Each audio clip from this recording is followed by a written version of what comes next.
झारखंड विधानसभा monsoon सत्र के चौथे दिन सदन के बाहर विरोध प्रदर्शन देखने को मिला।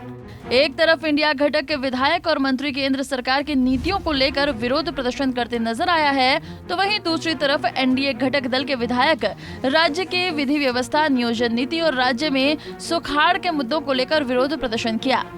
इंडिया के विधायकों का आरोप है कि केंद्र सरकार किसानों के प्रति व्यक्ति 25,000 अब तक राज्य सरकार को नहीं दी है। वहीं संसदीय कार्य मंत्री आलमगीर आलम ने कहा है कि राज्य सुखाड़ की ओर बढ़ रहा है और 2021-22 में भी प्रदेश में सुखाड़ की स्थिति बनी थी और प्रदेश को सूखाग्रस्त घोषित किया गया था।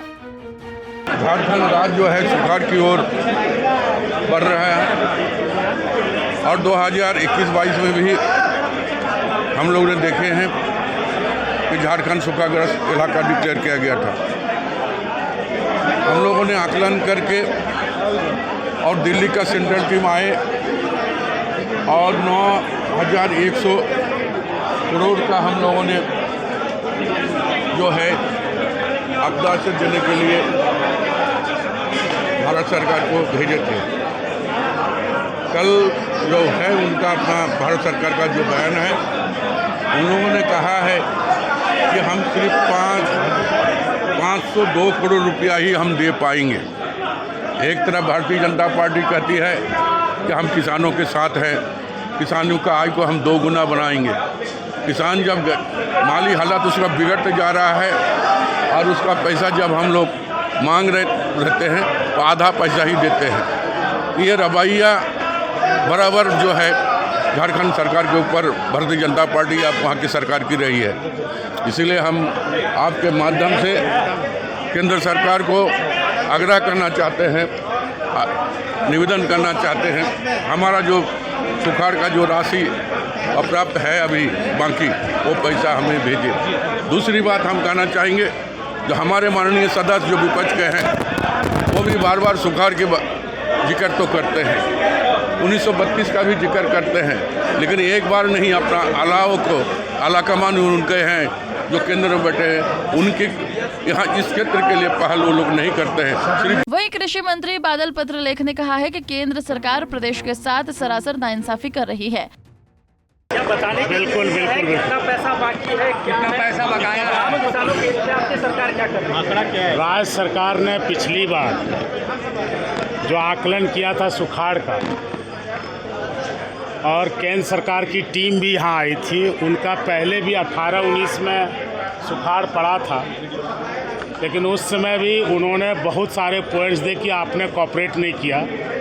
हालांकि यहाँ के तत्कालीन सेक्रेटरी ने सारी बातों को जायज़ ठहराते हुए राष्ट्रीय आपदा मोचन निधि से यहाँ के किसानों को राहत देने की मांग की थी। उस समय भी 0 पैसे मिले और इस बार जब 22-23 में सुखाड़ पड़ा सीवियर किस्म का 238 ब्लॉक्स में, तो राज्य सरकार ने मेमोरेंडम फॉर फाइनेंशियल असिस्टेंस दिया जो 96,082 करोड़ 79 लाख रुपए का था। उसके अगेंस्ट में उन्होंने हमने राष्ट्रीय आपदा मोचन निधि से हमने याचना की। उसके अगेंस्ट में उन्होंने कहा कि राज्य आपदा मोचन निधि जिसका फंड राज्य के पास है, आप उससे 502 करोड़ 52 लाख रुपए तक खर्च कर सकते हैं।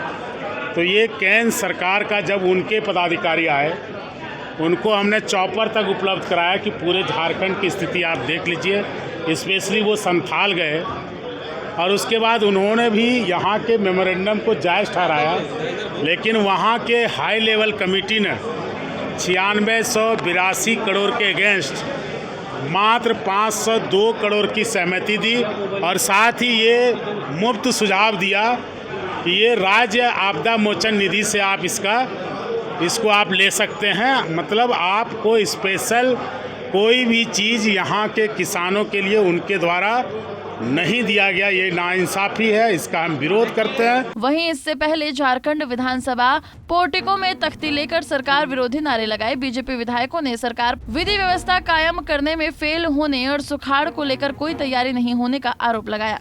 राज्य से आशुतोष सिन्हा, पंजाब केसरी टीवी।